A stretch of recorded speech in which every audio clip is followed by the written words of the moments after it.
Life is a quest for logic and reason. It is a quest to find balance between science and faith. Life is a quest for knowledge and understanding. But most importantly, it's a quest for personal discovery. Whatever your quest, knowing yourself is the beginning of all wisdom. Welcome to Quest.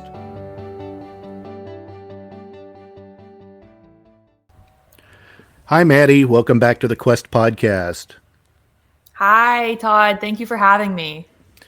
So it seems like I just had you on not long ago for an interview, but It feels like that. It feels like that. It's been like 6 months though. But we're back for a completely different reason. It's because we have joined forces to put out a podcast of our own about tennis. And we're going to talk about that today. And normally, under normal circumstances, I usually have the host of a podcast I produced come on before we launch the podcast. So that way some of my fans will bleed over and subscribe to the new one. But this was a really busy year for me. So your podcast and Edita's Danceology podcast, I didn't get to do that with. So I brought Edita on at the end of her season, and as of the recording of this episode, we're really about halfway through our first season. So this show is called Beyond the Match, and you are the host of it. Yes. And you're my producer.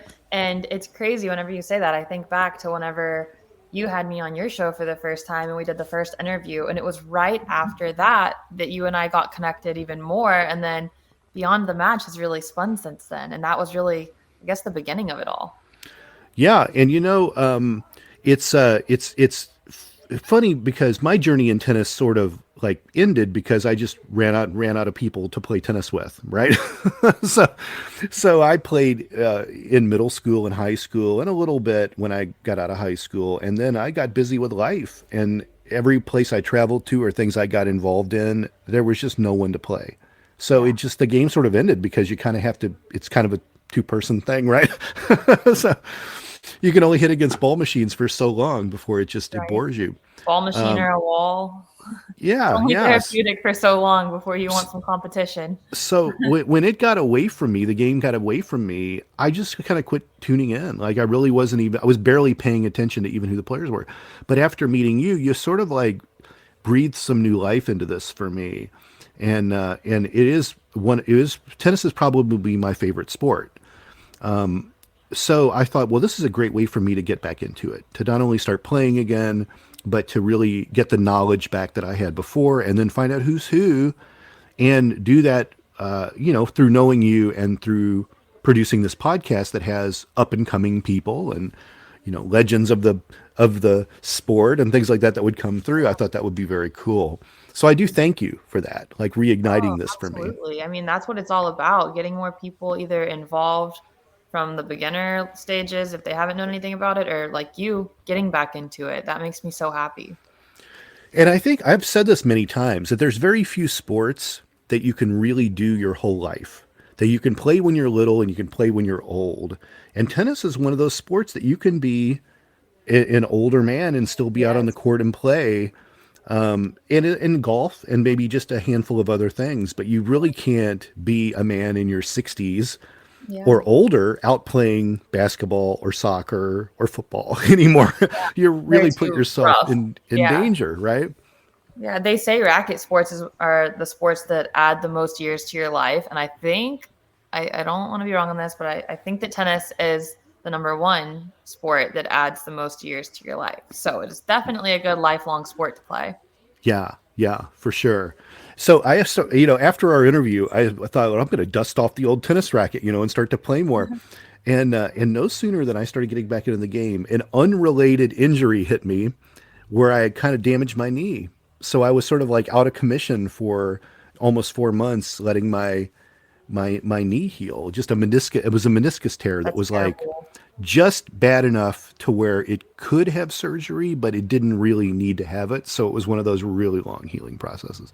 Yeah. And it's all better now? It is better now. But I told you, we spoke yesterday, the day before, and I said I went out on the tennis court for the first time since it's fully healed And I really felt the limitations of the knee when I was out on the court. The audience knows I'm 54 years old, and I've never taken a bad injury, like ever, for anything. Like a busted finger one time, but like no broken bones, nothing torn really bad. So I made it that long before I damaged my knee. Yep, and tennis will do that to you. Yeah. But yeah, I have It, to ask, did you warm up the day that you hurt your knee? yeah, Did you warm yeah, up I or did did. you Yeah. start? You did. And I Okay. didn't, and to clarify, I didn't hurt my knee playing tennis. I hurt it putting in a kitchen sink. Oh, okay. Sorry. Yeah. I totally misunderstood No, that, and no, I no, thought no. you heard it on the tennis court. No, no. I actually heard it because I No had to way. like do all the plumbing underneath the sink and all this stuff, and I was all twisted up, and I had my knee at a weird angle, and I either damaged it there or I damaged it like pulling the old cast iron sink out. Like it could have, because it could have been all the weight on my knee. So I didn't damage it with tennis at all. I damaged it another way. But this was the first time I went out and played tennis since I hurt my knee, I and see. Okay. I could really tell in my movements, like, wow, this is still a little weak. I really need to probably be Oh, careful. I had my last surgery on my knee.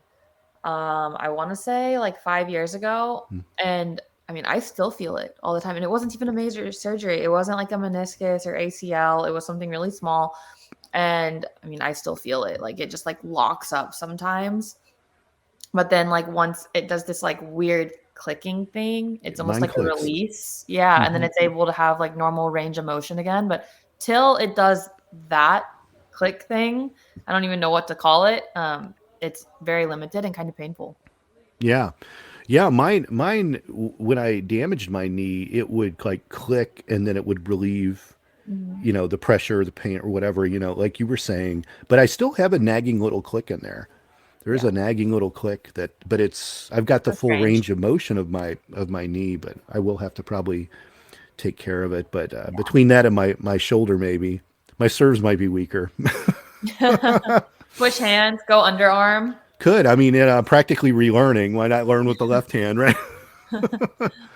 Oh, But it's really truly been a joy to step back into this and like see how the game has changed since I have played it originally, and to see the faces come through. So as I said earlier, we're halfway through the first season as of the airing of this interview, and it's been a really exciting time to kind of just see who's interested and see these people come on and talk about their journeys. And we called this Beyond the Match. And I wanted you to tell the audience why we called it that and why this isn't a typical tennis podcast, what we do that's different. yeah, absolutely. I think, as you know, a lot went into us choosing a name that really shows what the podcast is going to be about. And a lot of the tennis podcasts that I hear, they talk about, what's currently going on in tournaments. They talk about the specific players, the strategies, the in-depth tennis tactics, and things like that. Or they're just players that are like friends with each other, having casual conversations and just um, I don't want to say goofing off, but definitely like a more lighthearted type of tone to the podcast. And so ours is a bit different than that. Beyond the Match, as the name suggests, talks about, a lot that goes on behind the scenes in the world of tennis and all the things that tennis players face from a very young age throughout really their entire tennis career. Because right now, I would say there's a lot of misconceptions about the sport.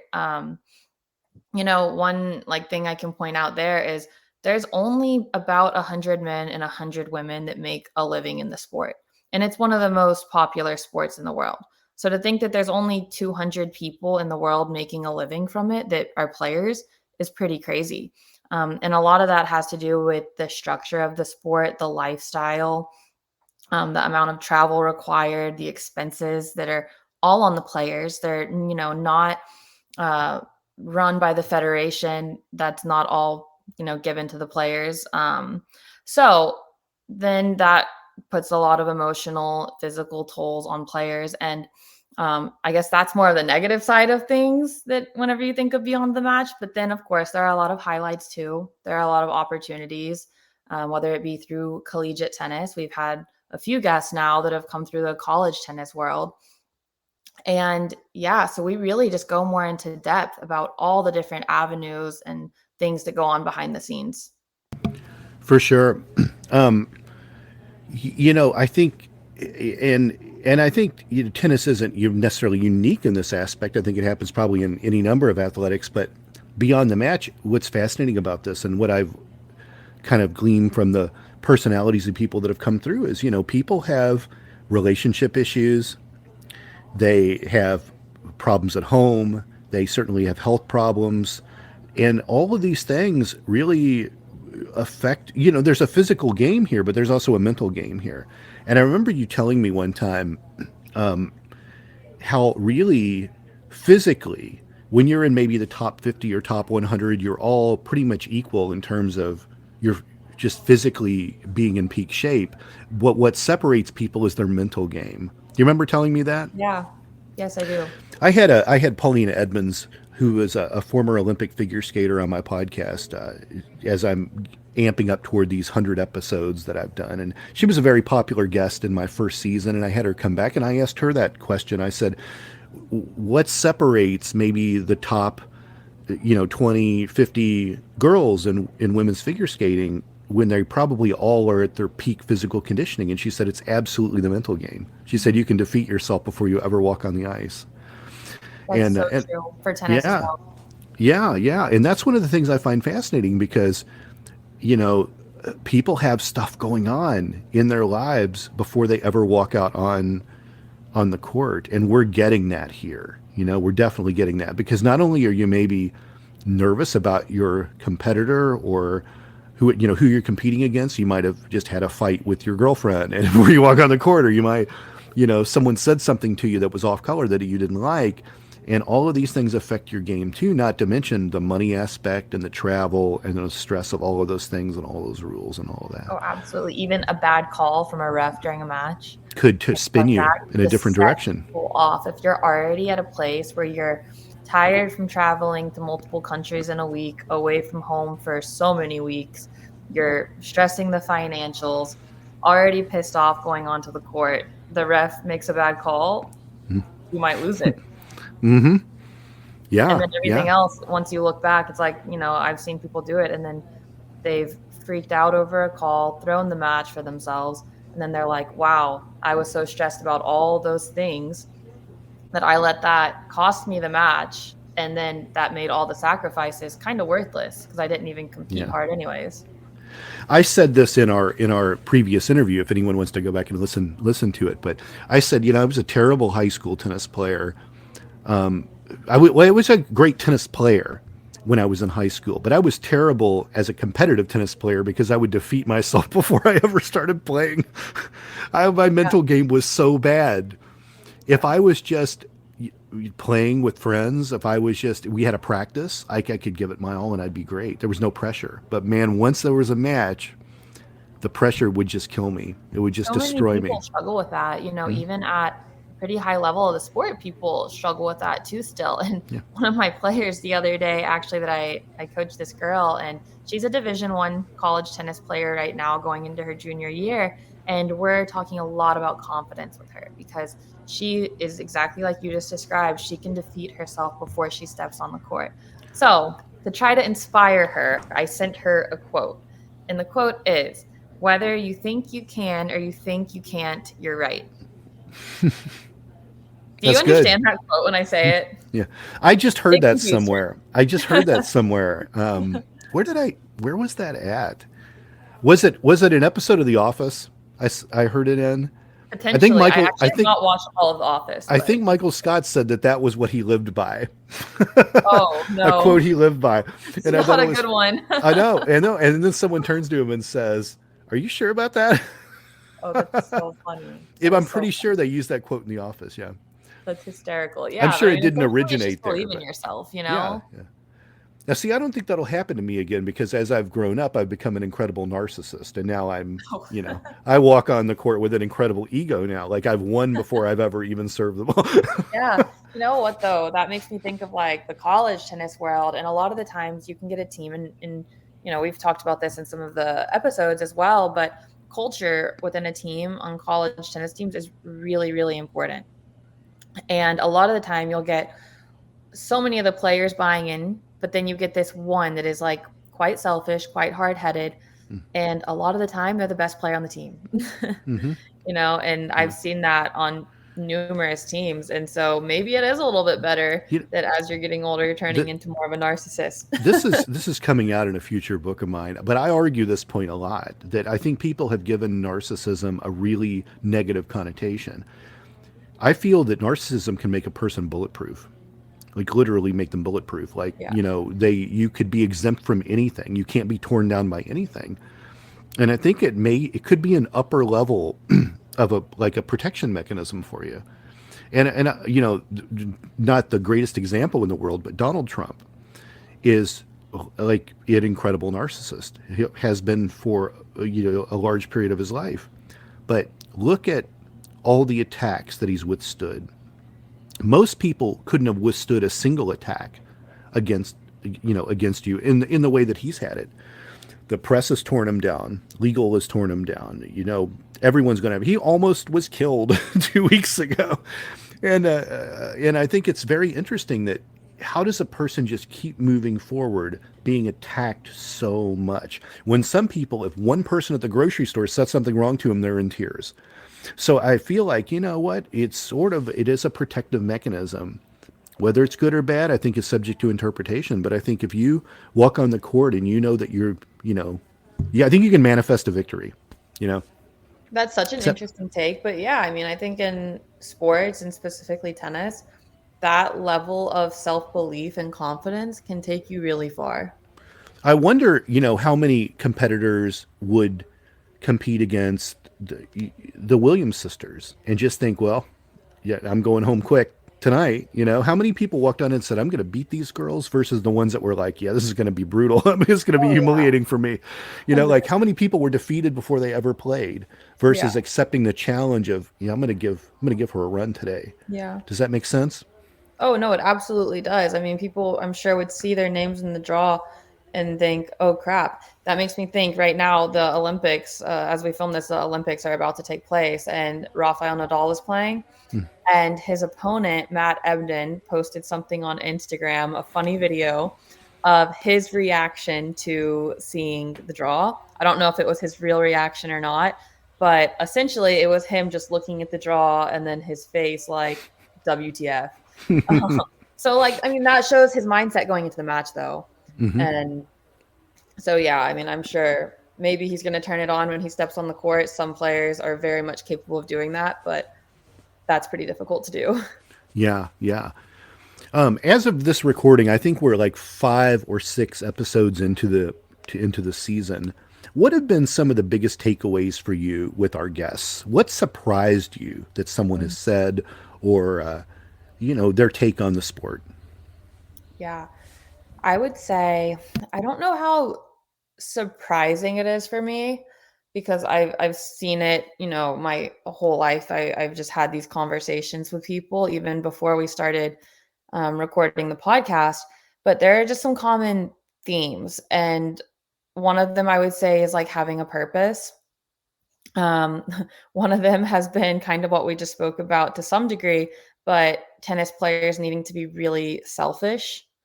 And then a lot of it has been like on kind of the negative side of the sport, and just like some of the struggles that players face and the difficulties. And I think it's really a good thing to be talked about though, because there are a lot of things within the tennis world that, there's more organizations being formed right now, even by the players, that they're trying to change a lot of these things that would alleviate a lot of these stressors and mental pressures from the athletes. So I would say, like, I guess the degree that even the top players have to remind themselves about things, about being confident and remembering their purpose, because I think the average person would think that comes quite naturally to athletes of such a high level, but it's not always, and it does need to be practiced. And having that confidence and keeping it is really a skill, and it needs to be practiced even by them. I see. That's good. That's good.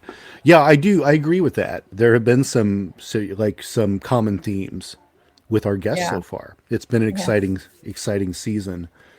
What what do you think? I know pickleball is really giving tennis a run for its money, Yeah, it is. and you like pickleball. I'm totally against pickleball.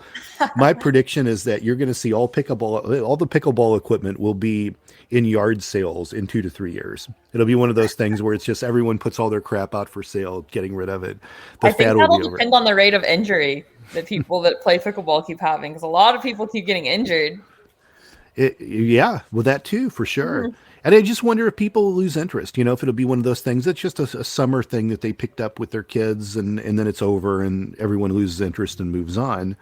And then we're left with a bunch of pickleball courts all over the country that are converted tennis Yeah. courts. But, I kind of remember this before with other sports like handball. There used to be handball courts everywhere. There were racquetball courts all over the place. There were other sports that were kind of ball racket type sports that the it just all went away. And it's hard to I didn't even even know find some. that. Yeah, racquetball courts are really hard to find, and racquetball is still a fairly the sport never went away, but Yeah. it's really difficult to find a place to play racquetball in most cities. And racquetball was so popular that there would be racquetball courts in every gym. Like if you had a gym membership, like there would be two racquetball courts there. Yeah. It was so popular. Yeah. But it was one of those things that went away. So, part of me hopes that it drifts away because I think the organizers of tennis are a little scared of this trend. That's The, interesting because I have heard some people, like, crazy enough, I can't even remember who, but I've heard some of the people that are like commentators of tennis tournaments talking about that, and that they're really like afraid for the sport and that tennis has to do something. I don't know. I just think that they can live side by side, and if pickleball fades out, I so don't be know, it. man. I don't know. I don't know if I agree with that. I think that you can't have multiple racket-based sports side by side. Someone's going to win. Mm, I think that's the key because the thing with racquetball was I was cocky when I was in high school and I thought, oh, I'll just play racquetball too. Like I had like an uncle that played racquetball, but then it screwed up my tennis game so much because racquetball is so much using the wrist constantly yeah, that you really disrupt your tennis game because they're different forms yeah, of stuff. I just can't think that you could have that many competitors, you yeah. know, with one has to win out. I guess we'll see. I don't see tennis fully going anywhere. I think it's so rich in tradition, and it has such nice history behind it too. if And they if they yeah, convert tennis courts to be pickleball courts, it will affect it because now there's fewer places for people to play, learn, you yeah, know. I think it could. that's true. I hope it doesn't Let's happen. let's revisit this conversation in 3 years and Yeah, we need to, and we'll come we'll back to see this. if pickleball is around. I'm curious, do you feel tennis is a strong sport now? Is it, like you said at the beginning, it is a popular sport. It's also one of the richest sports. But do you feel its popularity is waning or it's on the increase or where do you think it's at right now on the world stage? Yeah, I mean, a couple things. Like, I know people a lot of the time in the United States see it as a richer sport, which of course here it is. But whenever you go to a lot of the other countries that I've been and I've played tennis, it doesn't have that. I mean, yes, the racket itself is a lot, but then the cost to play, the price of lessons, um, the ways of getting to tournaments, it's all a lot cheaper in other countries. And it's just a really, really different structure of the sport in a lot of places. Like a lot of my even college teammates, their families really didn't have a ton of money. And I bet if they had grown up in the United States, they wouldn't have probably played to the level that they did. But because they came from, a different part of the world, they were able to. But in terms of popularity of the sport, I haven't checked numbers recently, so I really don't know for sure on like viewership and things like that. But I do think that people like Nick Kyrgios, someone like Coco Gauff, these like very strong, like good for the media type Hmm. people, I would say. Even Martha Kostyuk, I've seen her on like so many things for some of the outfits that she's worn with Wilson recently. I think that's really good for the sport. And I think even though it's through social media and maybe just like little clips here and there, that's bringing eyes to the sport. Emma Raducanu is another one who a couple of years back after her run brought a lot of eyes to the sport. Carlos Alcaraz, same thing. So I think that these faces in the sport are doing a lot in terms of popularity. Yeah. What about the Netflix Cup? Did you, what kind of, did you ever, because I know we talked about that. I was watching it. I think you were out on the courts and I was watching it and telling you about it. But did you ever have a chance to? The one with Rafa and Alcaraz. Yeah. Did you wind up watching it? Yes, I did. Was that a gimmick, publicity stunt? Was it just, you think Netflix will do this again? Was it fun? Was it interesting to see the Vegas experience with the dark court, the lights going and all, like all the celebrities? Like, what did that do for the sport? I mean, I think it's eyes on the sport, and I think that's a good thing. Like, I wouldn't say that it's like a match that you would be able to like count on either of their records for anything, because it's definitely more of an exhibition vibe to it and a lot more fun and, you know, just different crowd, different atmosphere, arena, all of it. So, and the fact that it was one of the first ever live on Netflix things, I thought was really, really cool for the sport too. Yeah. Yeah. Well, that's good to know. You know, obviously, I think generationally, you see great players that are going out and you see people coming up that people get excited about. So, but I'm always curious, when it loses its luster, like when are there weaker people and like no one's talking about tennis. Yeah. Thankfully right now, I don't feel like that's happening. I think that there's a lot of the up and coming players that are like very, very good faces of the sport. And especially right now, even on the women's side, the Americans, there's, I want to say it's 5 American women in the top 15. You mentioned, you actually made me think of a question I wanted to ask. And, I brought this up, I think, with Paulina when I interviewed her, is American figure skaters, women, they haven't had a gold medalist since Sarah Hughes, which has been almost 25 years ago. The women aren't pushing out these great skaters like they used to. There's been a decline for whatever reason in that sport. Is that the same? Is tennis weaker in America for like bringing out champions? Like, who was our last great American player that was winning titles, was a champion? That's a really good question. I mean, obviously on the women's side, Serena did so much. On the men's side, gosh, I don't want to get this wrong and like miss someone, but I'm thinking who won the last slam. It couldn't have been Andy Roddick. Yeah. Anyways, it seems like it's been a while, and maybe it hasn't been as long ago. Then crap. But I will say, on the men's side right now, there are a lot of pretty good Americans too. Yeah, I say pretty good. They're like top 15, 20 in the world. Sure. So I do think that there's some very prominent players. I don't see them winning slams right now. I think that's going to be really difficult to do with like Alcaraz and Sinner. I just see them going a lot further and taking out people a lot earlier than before they give them a chance to get to the final rounds. But for sure. Yeah. You see here and there, like I think Ben Shelton made a semifinal of a slam. Tommy Paul made quarters or semis. I actually think he might have made semis. So you see them make runs here and there, but haven't quite gotten to the finish line. Unless I'm just like totally blanking and forgetting someone. That's my little disclaimer. Yeah. Well, we're not going to the statistics right now to I will say in check. doubles, Taylor Townsend just won Wimbledon. Yeah. So that's a title for an American at Wimbledon. For sure. Yeah. So Maddie, tell everyone how they can find Beyond the Match and kind of like where are we at? Tell everyone social media, all that good stuff. We are everywhere. So wherever you listen to your podcasts, we are there. Spotify, Apple, YouTube, anywhere else, really. On Instagram, we are Beyond the Match Podcast. And then my personal Instagram, my tennis Instagram is at CEO of Tennis. Good.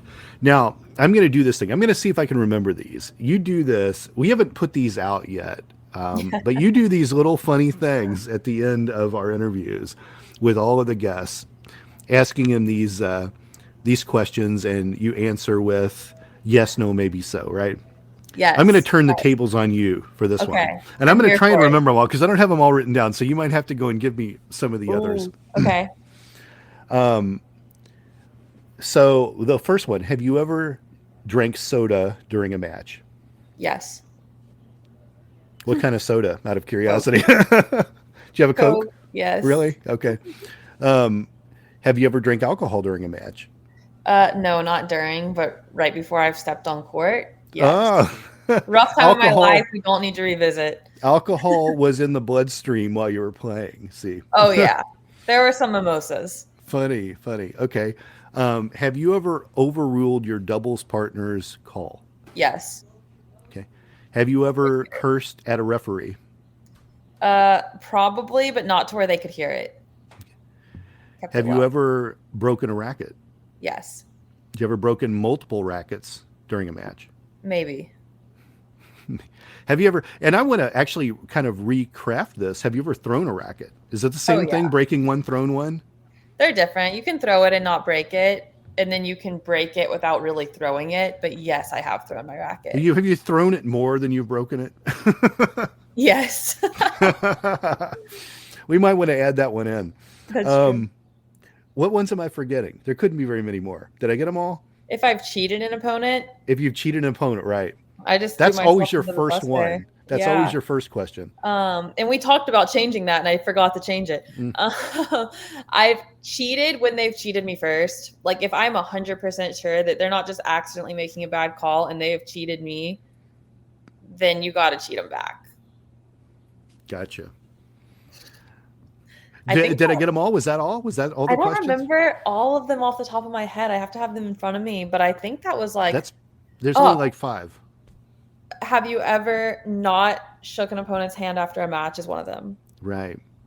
I've never done that. And you also have you ever made your team run laps in college? Is that what was that? Oh, one? Yes. Have I ever made my team run?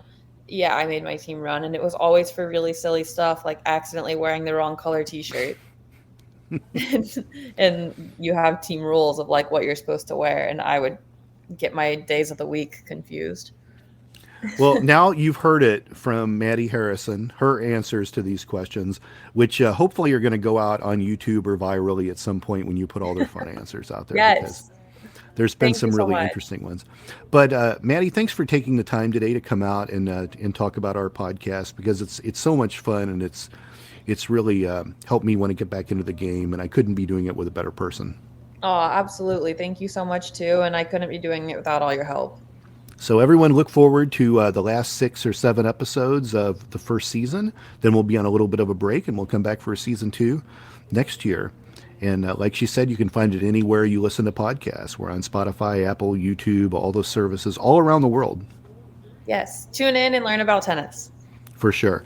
And until next time, hope you come back after my 100th episode in my season 7, and we get to talk about this again. Yes, for sure will. Thank you so much, Todd. I'll talk to you soon. Yes. Bye.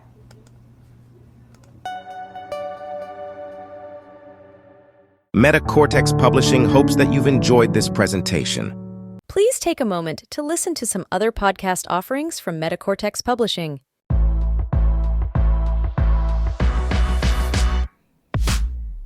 The Danceology podcast interviews the great masters of dance, the working professionals starring in today's most exciting shows, and the rising stars ready to amp up the craft.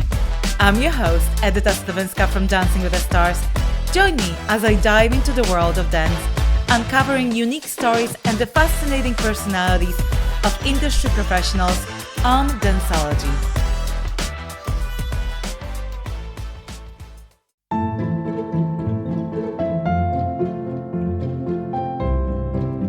Hi, I'm Father Daniel Duplantis, a Catholic priest, martial artist, and host of the Karate Priest podcast. Have you ever wondered what the church teaches about different topics? Are you a martial arts enthusiast or just someone who wants to learn more about martial arts? I'd like to invite you to join me and many guests on my podcast as we cover topics of faith, everyday living, and martial arts on the Karate Priest podcast. The No Earthly Explanation podcast investigates the things that are unexplainable. Hosted by world-renowned investigative researcher Donald R. Schmidt and scientist Ellie Ringo. Follow them as they look for evidence for things that have no earthly explanation. Available anywhere you listen to podcasts. Every year, tennis players from around the world compete for excellence, triumphing against all odds to emerge the champions. I'm your host, Madi Harrison. Join me as I get up close and personal with these dynamic individuals and find out what it takes to go for greatness. Let's go beyond the match.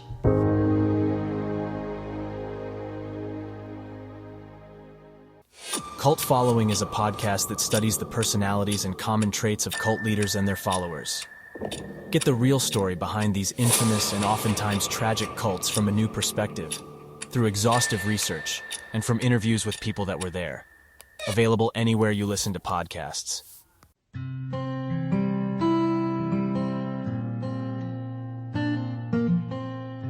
Hi everybody, I'm Amber Rose, the religious hippie, and I host the podcast A Catholic's Perspective. Join me every 2 weeks as I release episodes targeted towards helping young Catholics navigate their ever-changing secular world while staying strong in their faith.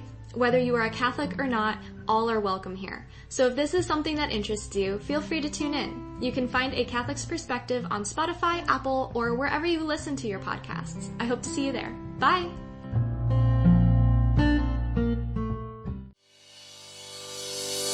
Thank you for listening to this podcast. Please be sure to rate and review this episode. This podcast is produced by Todd Fischer and Anthony Smith and is distributed by Metacortex Publishing. This podcast is copyright. Any previously trademarked or copyright content is used by permission. Information and opinions stated in this podcast should not be construed as medical advice. Please be sure to visit the official website for Metacortex Publishing at metacortexpublishing.com or find us on social media for other unique content.